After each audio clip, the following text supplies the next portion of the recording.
first Rugby Ramblings of the year, and seeing as it is right on the eve of Super Rugby launching when I'm recording this, I thought this would be a good opportunity rather, to try and do a deep dive, quick fire summary of my thoughts of some of the crazy activities that happened in the rugby world in January. First up, Razor Robertson is no longer coach of the All Blacks, and more the question, which is kind of on everyone's lips right now, is who's going to replace him. Whatever the hell must have happened on the end of year tour, it must have been huge, and from what we've been hearing out of New Zealand, it definitely seemed like that in terms of players and trust in the coach. As an Australian, it does actually still kind of amaze me about the high standards that are being set, or the actual pressure that is being applied to a New Zealand coach when just under 75% winning rate and losing 3 test matches in 2025, boom, you're gone. That's not good. But it does also beg the question as to who is going to replace him. Initial reports were that the New Zealand Rugby Union was reaching out to Steve Hansen and Ian Foster as the potential alternatives. And for that, I actually have some concerns. Nothing wrong with the actual coaches. I mean, brilliant rugby brains, brilliant rugby minds. But Razor was kind of an anomaly. He was kind of a new, fresh start. Previously, Ian Foster had been an assistant coach of Steve Hansen. Steve Hansen had been an assistant coach of Graham Henry, and so on. There had always been an established cohesion in the All Blacks camp. That was kind of one of the secrets to their success. It's one of the key reasons why them as a group have done so well, because there's always been someone in that coaching group who's been around the block forever and who understands the system. Even if Ian Foster wasn't, successful and finished with less than a 70% winning record, he still got the All Blacks to a World Cup final, which is nothing to be sniffed at in any way, shape or form.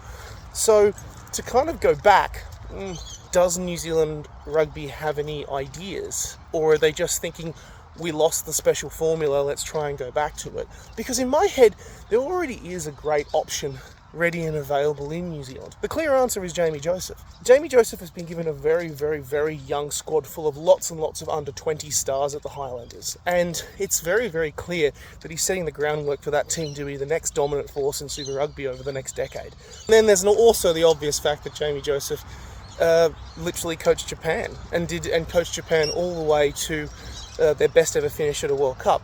Dave Rennie is a good option too, and I just really quietly appreciate that Joe Schmidt's ruled himself out.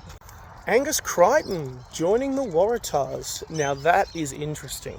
I actually think that it's really, really good that the Waratahs are beefing up their stocks and stuff, because they are a side that should be one of the most dominant sides in Super Rugby. But I also think that this sets a really interesting precedent. I mean, for so many years, it's been the talk of the town in Australian Rugby Union about how league coaches and league staff are coming into Australian rugby union schools, taking players, grabbing them from a young age, and that happened increasingly after the dawn of professionalism in the 1990s. So now we actually find ourselves in this period now. We now have an entire generation of players that have grown up playing both league and union at the same time.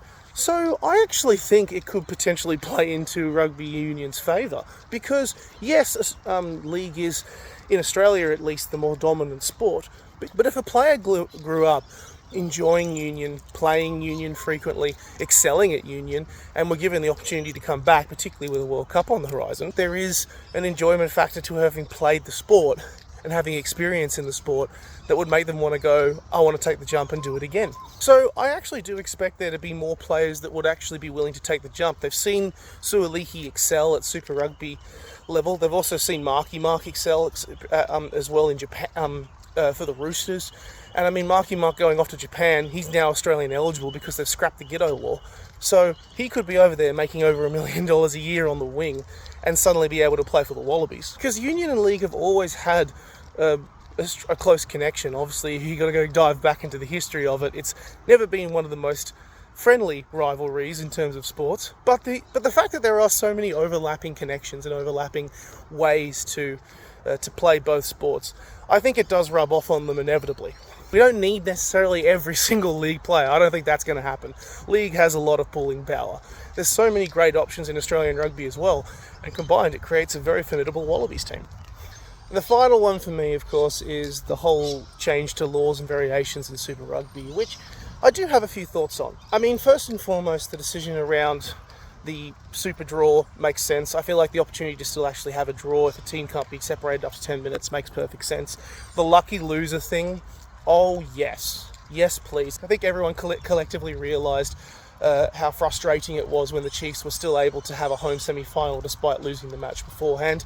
I mean, we definitely felt it here in Australia. That basically robbed the Brumbies of an opportunity to potentially make a final. And playing in Canberra would be a lot easier for the Brumbies than having to go over to Waikato. They obviously want to speed the game up, kind of as mentioned. The use it call, I reckon, it actually does have a lot of merit to it. How you actually police that, particularly when players have also grown so accustomed to creating that caterpillar ruck. It's not like referees have enough to look at already on a rugby field. Less involvement with the TMOs, mwah, we love those. Things like the 50-22, the quick tap either side of the mark, I think we already see that a little bit in the game as it is. I think it's just making it official. Accidental offsides resulting in free kicks instead of scrums. Yeah, I think that works as well, because it means it speeds the game up. It gives the opportunity for players to move quickly, and you can take a scrum if you want to take a scrum, so it still works. The big one for me is the kind of decision to give more power to the referee determining that if a penalty try is awarded, a red or yellow card can or cannot be given. I really like this. Get a full 7 points plus a card conceded in the same motion. It can really stifle any momentum for a team to come back into a game, almost to the point where it can potentially ruin the contest. And I think that you need to have the opportunity for teams to actually get back into the contest. It's always been a key thing with rugby union. And again, I also think it's up to the discretion of the referee. In rugby already, you are playing the referee as much as you are playing the other team, and you need to learn how to manage that referee over the course of the game. Part of me has thought that referees and games in general have really been scrutinised to the nth degree. This amazing thing called the TMO has meant that we watch every single frame to try and collect every single detail. Personally, even if they get a few things wrong, I'm actually okay with the referee just making a call, as long as they're the ones determining the factor here. At the end of the day, it's the referee's call.